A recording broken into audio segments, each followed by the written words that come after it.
Erano circa 200 i giovani che oggi hanno preso parte all'iniziativa promossa da Legambiente Selvazzano per la pulizia degli argini del fiume Bacchiglione, compresi nel tratto che va dal ponte di Selvazzano Dentro a quello della frazione di Tencarola. Molto il materiale raccolto di vario tipo, dagli scout, dai volontari di Legambiente e da alcuni cittadini unitisi.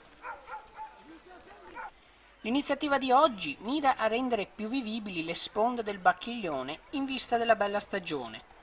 Non è infatti un segreto che soprattutto nell'argine percorribile anche dai veicoli si verifichino spesso fenomeni di nomadismo dei rifiuti, problema grave e da debellare che oltre a creare problemi disincentiva i cittadini e i turisti a frequentare il percorso fluviale.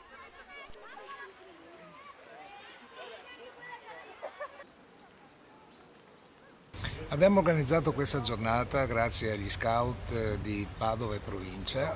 Ci sono circa 200 ragazzi che al momento stanno pulendo gli argini e questa giornata ha lo scopo di sensibilizzare sia i ragazzi ma speriamo anche gli adulti che sono venuti oltre gli scout sulla necessità di tenere il nostro ambiente pulito.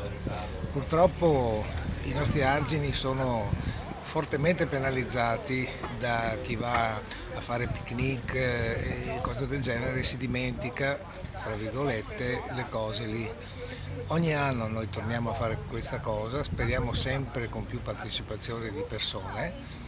È una cosa che ci rende anche molto orgogliosi di contribuire in qualche maniera in positivo e non sempre in modo critico al benessere del comune di Selvazzano.